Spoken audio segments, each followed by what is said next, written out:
Chapter 4, the first principle in the science of getting rich.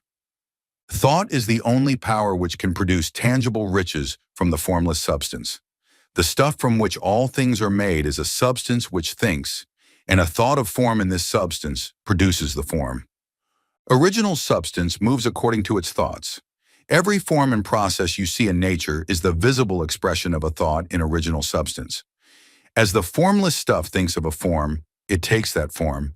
As it thinks of a motion, it makes that motion. That is the way all things were created.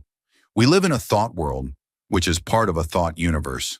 The thought of a moving universe extended throughout formless substance, and the thinking stuff moving according to that thought took the form of systems of planets and maintains that form. Thinking substance takes the form of its thought and moves according to the thought. Holding the idea of a circling system of suns and worlds, it takes the form of these bodies and moves them as it thinks. Thinking the form of a slow-growing oak tree, it moves accordingly and produces the tree, though centuries may be required to do the work. In creating, the formless seems to move according to the lines of motion it has established.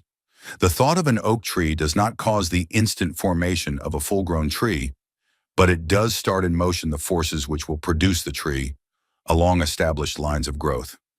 Every thought of form held in thinking substance causes the creation of the form, but always, or at least generally, along lines of growth and action already established.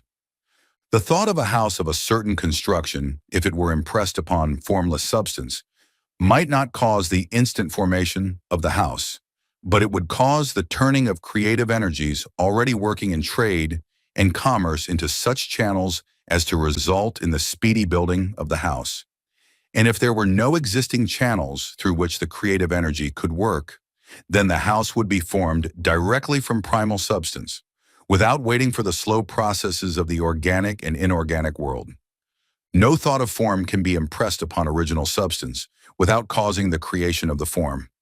Man is a thinking center and can originate thought. All the forms that man fashions with his hands must first exist in his thought. He cannot shape a thing until he has thought that thing. And so far, man has confined his efforts wholly to the work of his hands. He has applied manual labor to the world of forms, seeking to change or modify those already existing. He has never thought of trying to cause the creation of new forms by impressing his thoughts upon formless substance. When man has a thought form, he takes material from the forms of nature and makes an image of the form which is in his mind. He has, so far, made little or no effort to cooperate with formless intelligence, to work with the Father. He has not dreamed that he can do what he sees the Father doing. Man reshapes and modifies existing forms by manual labor. He has given no attention to the question whether he may not produce things from formless substance by communicating his thoughts to it. We propose to prove that he may do so, to prove that any man or woman may do so, and to show how. As our first step, we must lay down three fundamental propositions. First, we assert that there is one original formless stuff, or substance, from which all things are made. All the seemingly many elements are but different presentations of one element. All the many forms found in organic and inorganic nature are but different shapes, made from the same stuff. And this stuff is thinking stuff. A thought held in it produces the form of the thought. Thought, in thinking substance, produces shapes. Man is a thinking center, capable of original thought.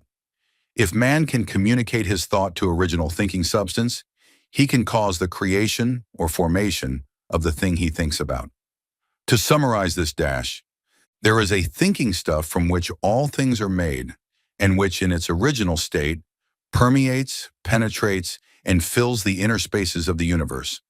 A thought in this substance produces the thing that is imaged by the thought. Man can form things in his thought, and by impressing his thought upon formless substance, can cause the thing he thinks about to be created.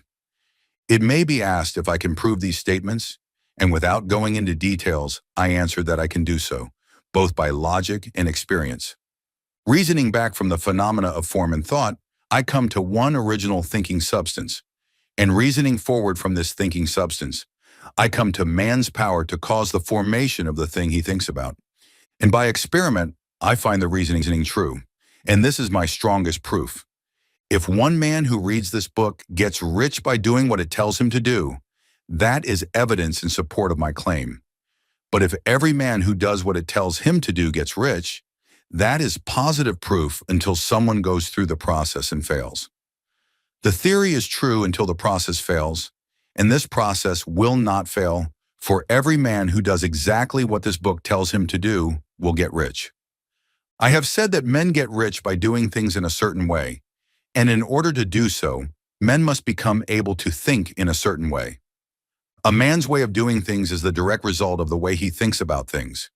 To do things in a way you want to do them, you will have to acquire the ability to think the way you want to think.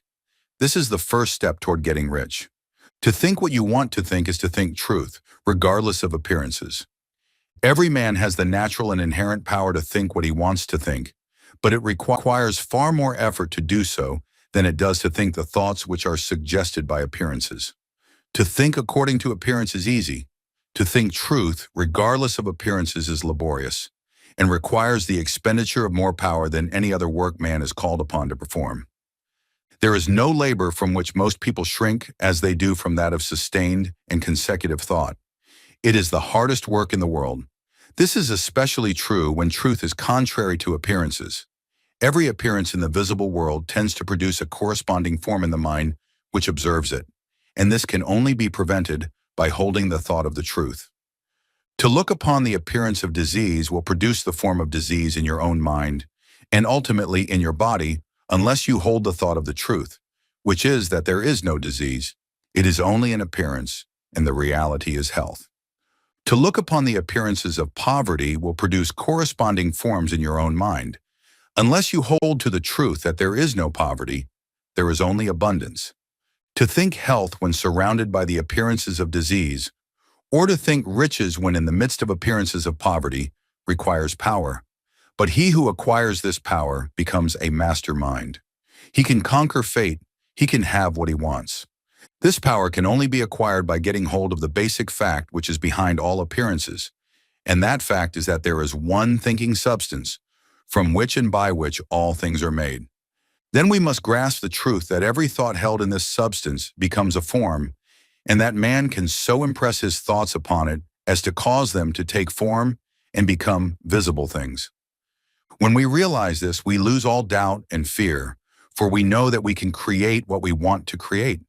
We can get what we want to have and can become what we want to be. As a first step toward getting rich, you must believe the three fundamental statements given previously in this chapter. And in order to emphasize them, I repeat them here, ... There is a thinking stuff from which all things are made and which in its original state permeates, penetrates, and fills the inner spaces of the universe.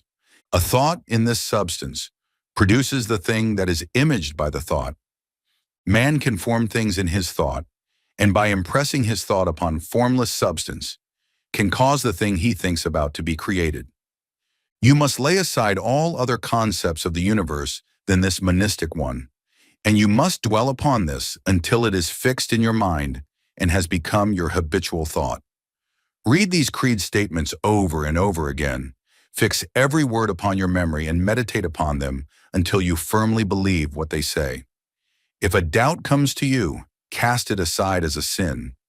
Do not listen to arguments against this idea. Do not go to churches or lectures where a contrary concept of things is taught or preached. Do not read magazines or books which teach a different idea. If you get mixed up in your faith, all your efforts will be in vain. Do not ask why these things are true, nor speculate as to how they can be true. Simply take them on, trust. The science of getting rich begins with the absolute acceptance of this faith.